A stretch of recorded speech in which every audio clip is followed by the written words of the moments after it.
வணக்கம். இன்று நடைபெற்ற சட்டமன்ற கூட்டத்தொடரில் முதல்வர் ஸ்டாலின் அவர்கள் தனது பதவியை ராஜினாமா செய்ய உள்ளதாக அறிக்கை ஒன்றை வெளியிட்டிருக்கிறார். பரபரப்பான இந்த சட்டசபை கூட்டத்தொடரில் எடப்பாடி பழனிசாமி அவர்கள் சரமாரியான கேள்வி கேட்டதில் பதில் கொடுக்க முடியாமல் திணறிய பொழுது திராவிட முன்னேற்ற கழகத்திற்கு சாதகமாக சபாநாயகர் செயல்பட்டதால் பரபரப்பு ஏற்பட்டுள்ளது.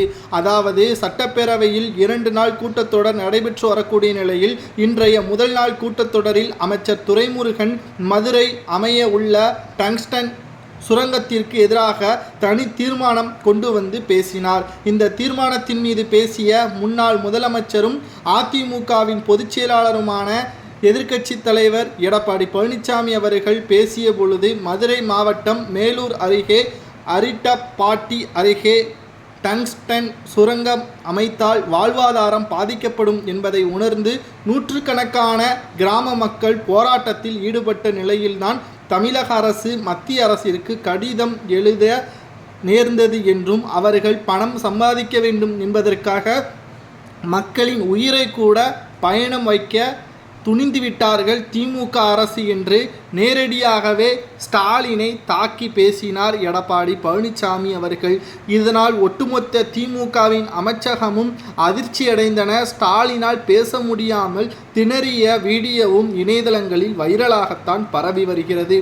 இந்த நிலையில்தான் சுரங்கம் அமைத்தால் அப்பகுதியில் உள்ள ஏராளமான கிராமங்கள் பாதிக்கப்படும் என்றும் அவற்றில் அரிட்டாப்பட்டி ஒரு பல்லுயிர் பெருக்க இடம் என்றும் குடவரை கோயில் சமண சின்னங்கள் தமிழ் பிராமி எழுத்துக்கள் கண்டுபிடிக்கப்பட்ட புராதன நினைவிடங்கள் இருப்பதும் பஞ்ச பாண்டவர்கள் படுக்கைகள் இருக்கும் இடமாக தொல்பொருள் ஆய்வு சிறப்பிடமாகவும் உள்ளது என்றும் குறிப்பிட்டு தற்பொழுது தமிழக அரசு எழுதிய கடிதத்தை கடந்த பிப்ரவரி மாதமே எழுதியிருக்கலாமே, ஏன் எழுதவில்லை? தமிழக மக்களின் உயிரை விட உங்களுக்கு என்ன அப்படி பணத்தின் மீது மோகம் என்ற கேள்வியை எடப்பாடி பழனிசாமி அவர்கள் முன்வைத்திருந்தார். இதற்கு பதில் பேச முடியாமல் ஸ்டாலின் அவர்கள் திணறிய வீடியோவும் நம்மால் பார்க்க முடிந்தது.